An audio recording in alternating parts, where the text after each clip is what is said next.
Florian, derrière nous, il y a un arceau, c'est pas la nouveauté en soi, la nouveauté c'est qu'elle est disponible pour tout le monde cette fois. C'est ça, cette gamme d'arceaux Omniscope qu'on a lancée l'année dernière, aujourd'hui elle est disponible dans les marchés publics via le marché Uniachat avec les différents générateurs, les différentes tailles de capteurs.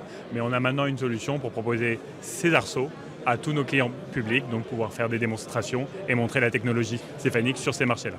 Quand on dit c'est disponible, ça sera disponible dans les prochaines semaines ou je peux déjà en commander sur les JFR?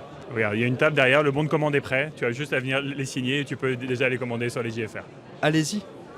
Stéphane, cette année, gros focus sur la biopsie mammaire. Qu'est-ce qu'elle a de beau cette nouvelle console? Eh bien, cette console Saphir associée à nos solutions de macrobiopsie Atec et Viva, c'est la rapidité d'acquisition des prélèvements et on sait que pour la patiente, moins l'aiguille est longtemps dans le sein, meilleur c'est en termes de confort pour la patiente. Alors, comment on rend ça plus rapide? D'abord, avec un kit jetable. Tout à fait. C'est-à-dire que ce système est un monobloc stérile, à usage unique, monobloc, pas de partie réutilisable, pas de faute d'asepsie et pas de perte de temps de monter une aiguille sur un système réutilisable. De deux, c'est pneumatique.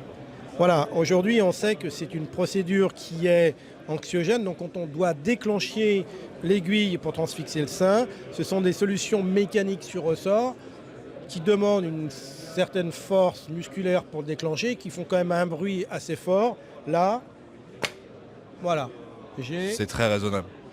voilà, juste un petit échappement pneumatique qui dure une fraction de seconde et qui est moins douloureux pour la patiente et surtout beaucoup plus simple au niveau de ce petit déclenchement.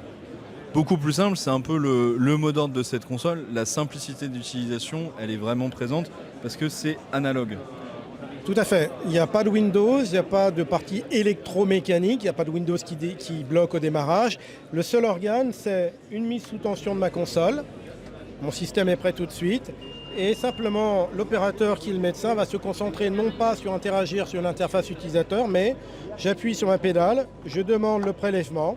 Et à partir de ce moment-là, un premier prélèvement réalisé, j'ai 2 secondes pour aller sur la prochaine incidence, un deuxième prélèvement, et on peut continuer comme ça. Donc en général, on fait 8 prélèvements, ce qui fait que je vais réaliser ces 8 prélèvements en 40 secondes.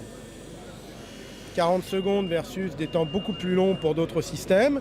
À partir de là, je vais pouvoir récupérer mes prélèvements et les radiographier. Et si c'est positif, j'arrête ma procédure, je largue un clip et je libère ma patiente. Et quand je libère le clip, je coupe ma console, je n'ai plus besoin de faire l'aspiration.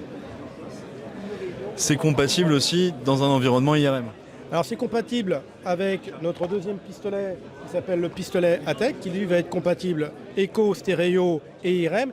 Et en écho, 112 grammes, ultra léger, c'est le poids réel du système, il n'a pas été allégé pour cette démo. Le radiologue va avoir une grande précision de ciblage avec un pistolet très maniable, très léger. Et autre intérêt aussi en écho, c'est qu'une fois qu'il a terminé ses prélèvements, un petit quart de tour, on laisse la coax dans le sein et on va passer directement le clip. Très simple, très efficace. Ça, c'est dans les cas où tout se passe bien. Mais si, à un moment, l'examen dure un peu plus longtemps, vous avez justement pensé à ça pour la douleur de la patiente. Voilà, bien évidemment, comme tu disais Martin, la patiente a une anesthésie, bien évidemment, de xylo, mais dans des procédures qui peuvent être compliquées, ça arrive, pas souvent, mais ça arrive, et la xylo, au bout de 20 minutes, il n'y en a plus. Et la patiente, elle ressent une douleur, quand même une aiguille d'un bon diamètre.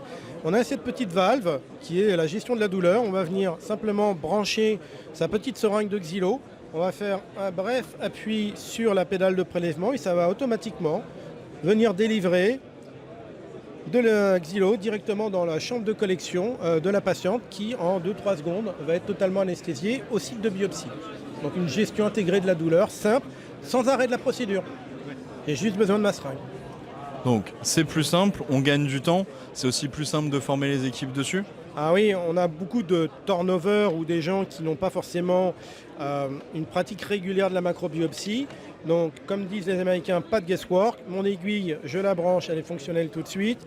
J'ai pas de temps de démarrage de Windows, j'ai pas de parties réutilisables qui peuvent être souillées par du sang ou par des prélèvements. Chaque procédure est une nouvelle procédure où je repars avec un système totalement intègre pour lequel je suis en confiance. Quand est-ce que c'est disponible? Tout de suite maintenant. Florian, habituellement, vous amenez une table, mais là, cette fois, il y en a 2. Pourquoi 2 tables? Eh ben, 2 tables, parce que nous avons décidé cette année de mettre en avant notre côté industriel français, notre côté fabricant français. Et on fabrique 2 tables télécommandées dans notre usine de la Récamarie près de Saint-Étienne. Et donc une table télécommandée D2RS, une table télécommandée D2RS 90. Et avec l'activité qu'on a sur CJFR, ça nous permet de présenter les 2 tables à tous les clients qui viennent nous voir. On a pris cette décision d'avoir plusieurs produits sur le stand, et notamment 2 tables télécommandées pour montrer réellement nos produits.